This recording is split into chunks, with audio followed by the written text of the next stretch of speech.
How to raise your credit score in 3 to 6 months.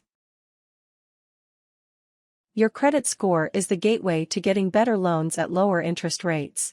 With a low credit score, you will most likely be denied credit or subjected to smaller amounts at higher interest rates. High credit scores reflect your trustworthiness as a borrower and must be earned.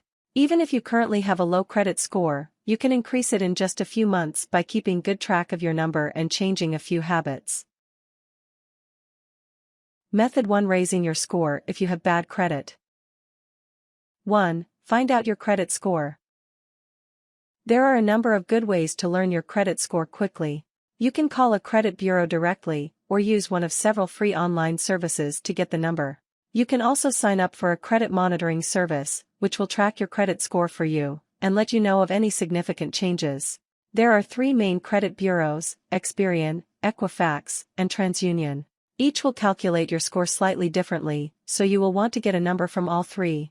Some banks and other credit issuing institutions will enroll you in a monitoring service as part of signing up. Check with your bank or credit card company to see if that is the case. Your score can range anywhere from 301 to 850.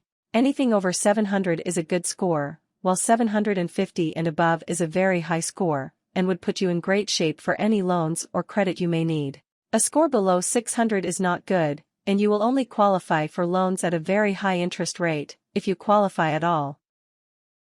2. Note any significant recent changes to your credit score. Major changes could be recently filing for bankruptcy, foreclosing on a mortgage, or being the victim of identity theft. Other, less obvious ways to do serious damage to your credit include maxing out several credit cards at once or skipping bills.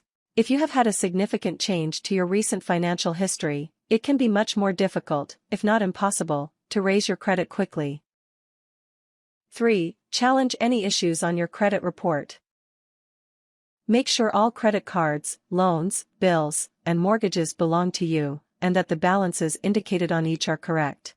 If the reports have outdated or incorrect information, you should contact the reporting agency as soon as possible. Keep good debt on your reports. If you have paid off a large debt, such as for a car or house, don't try to get that off your credit report quickly. Paying off the large debt looks good to your creditors, so leave it there to demonstrate your trustworthiness. Sometimes incorrect information can arise from sharing a name with someone else, and sometimes it can be the result of attempted identity theft. You will be able to work with the reporting agency to figure out what is the case. Discrepancies or issues can arise at any time, so you should get into the habit of checking your credit report annually to keep track. 4. Pay your bills on time. This is the best step you can take to improve your credit score. Payment history accounts for 35% of your credit score, and paying late reflects negatively on you, suggesting you are untrustworthy. You can work with your bank or the billing company to pay automatically from your bank account. If you do use automatic payments, make sure you have enough funds in your account to cover the bills. If not, you can easily cause more issues for yourself. Consider paying your bills twice a month, rather than just once. This can quickly erase large debts that build up suddenly due to unexpected expenses. Otherwise, it can look like you are too willing to max out your credit. 5. Reduce your debt as much as possible. Make sure you are paying the minimum on all your debts, then use your available cash to pay some of them off completely. Focus on smaller debts, which can be easier to manage. This can allow you to work your way up to paying off the big ones. You will need to pay more than the minimum for it to have any effect, so pay as much as you can as soon as possible. Method 2: Raising your score if you have no credit history. 1. Take out a small loan. Go to a local bank or credit union and get a small personal loan. Use that loan on a large item you already planned on purchasing. This is not an excuse to go shopping, as you want to be able to pay off the loan on time and in full. 2. Become an authorized user. Find a family member or close friend who has good credit, and ask them to add you to their account as an authorized user. By agreeing, they assume all liabilities for your use of the card.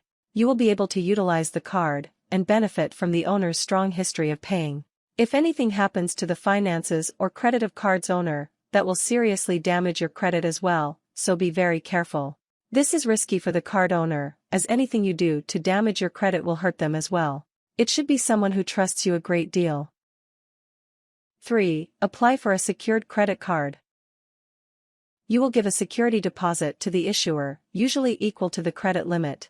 This is collateral for the card, so the issuer is covered if you default or otherwise can't pay. Make sure to pay off the card on time. A secured credit is meant to be temporary, until you can get a good rate on a card with an unsecured limit. You can apply for a secured credit card through your bank or credit union, or directly from a credit card company. Look for a card that has a low annual fee. 4. Report your rent on your credit report. Chances are you rent an apartment and pay rent. As long as you do so on time, that can help build your credit. Many private landlords will not report your payments to credit agencies, so ask yours if they do, and if not, if they will. Method 3. Raising your credit score in general. 1. Keep track of your credit score. Just like you can improve your score, it can also go down if you are not careful. You should get into the habit of checking your credit score from each of the 3 major credit bureaus annually. Contact the bureaus quickly if anything seems troublesome or out of the ordinary. 2. Manage your credit card usage. Don't pull out a credit card to pay for everything, as it will push you up against your credit limit and make you look irresponsible. You will want to keep your debt utilization ratio, how much you owe against how much you are allowed to owe, as low as possible. Ideally, you will only spend about 30% of your credit limit, showing you will use money loaned to you, but are able to keep debt manageable. You do need to spend some money on your cards. Otherwise, banks and other institutions won't loan to you. Without a credit history of any kind, they can't prove you are reliable. 3. Reduce your regular credit cards. Pay off small balances on cards that you don't use very often, and stick to a few cards. All those cards floating around may be harder for you to track, and doesn't look good to a reporting agency. Keep paid for or unused credit cards, unless you are still incurring fees whether they are used or not. You may actually make a small purchase on an unused card so the issuer continues to report the action, but pay the amount off immediately. Maybe keep a card for paying 1 or 2 specific bills. Make sure you keep track of your spending on those cards. 4. Shop for loans in a short period of time. Your credit score is checked every time you apply for a loan, and too many inquiries on your credit can decrease your score. Note, however, that a bunch of credit inquiries within a short period of time is not treated negatively, so consider shopping for loans within a 2-week period. 5. Increase your line of credit. Increasing the limit on credit cards without increasing your spending can make your debt-to-credit ratio look better. Increasing the limit is not an excuse to spend more money. You want to make your current debt look better, not give yourself an opportunity to spend more.